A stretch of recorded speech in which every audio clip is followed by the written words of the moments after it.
বাবু, গতকাল থেকে আমরা যেই মহাসড়কে যানজটের কথা বলছি, চন্দ্রাসহ ঢাকা টাঙ্গাইল মহাসড়কের যেই অবস্থা, সেটি ঠিক এই মুহূর্তে এসে কেমন দেখছেন জানাবেন। যাত্রী চাপ কমবে কখন মনে হচ্ছে সেটিও জানতে চাই। সিলন ফ্যামিলি ব্লেন্ডের কড়ালিকার আর সতেজ স্বাদের পারফেক্ট ব্লেন্ডে স্বপ্নেরা মেলুক টানা।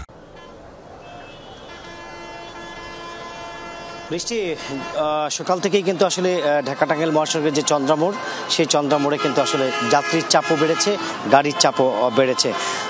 এখানে কিন্তু আসলে যে শিল্প কারখানাগুলো রয়েছে, সেই শিল্প কারখানা কিন্তু আজকে সকল শিল্প কারখানা কিন্তু আসলে ছুটি ঘোষণা করা হবে দুপুর 12টার পর।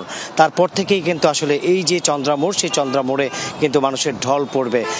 আপনি দেখতে পাচ্ছেন যে গাড়ির দীর্ঘ সারি ফ্লাইওভারের উপরে এবং নিচে দুনো পাশেই কিন্তু আসলে এই দীর্ঘ সারি রয়েছে। আসলে সকাল থেকেই গাড়ি দীর্ঘ সারি জটলা সৃষ্টি হয়েছে, ধীরগতিতে কিন্তু গাড়িগুলো যাচ্ছে। এই যে এই চন্দ্রামোড় থেকে আসলে উত্তরবঙ্গের প্রায় 21টি জেলার মানুষ কিন্তু এই চন্দ্রামোড় হয়ে উত্তরবঙ্গে যাচ্ছে।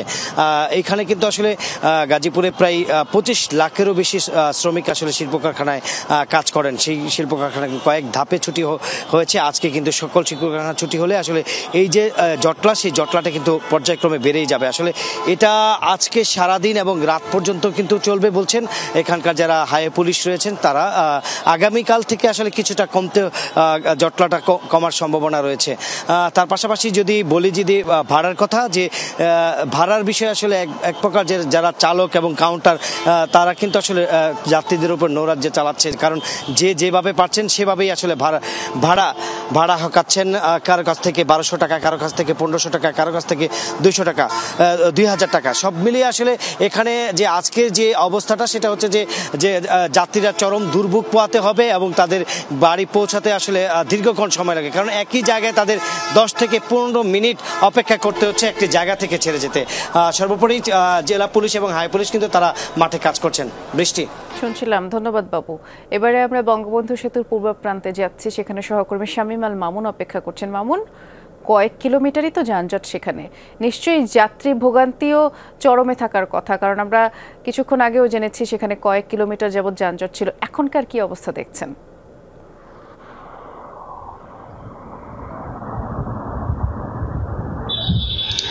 বৃষ্টি, আমি এখন রয়েছি ঢাকা টাঙ্গাইল বঙ্গবন্ধু সেতুর যে মহাসড়ক, সেই মহাসড়কের সল্লা এলাকায়। আমি একটু স্বস্তির খবর দিয়ে শুরু করতে চাই।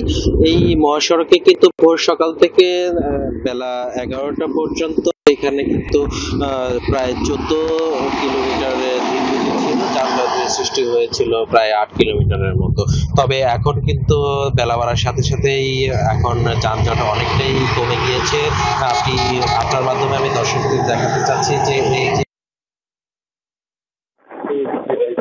এবং নারীরা প্রচন্ড পরিমাণে ভোগান্তিতে পড়েছিল। তবে এখন পুলিশ তৎপরতা এবং আইন শৃঙ্খলা বাহিনীর তৎপরতায় কিন্তু এখন অনেকটাই আইন শৃঙ্খলা বাহিনীর তৎপরতায় কিন্তু এখন অনেকটাই স্বাভাবিক গতিতে যানবাহন চলাচল করছে।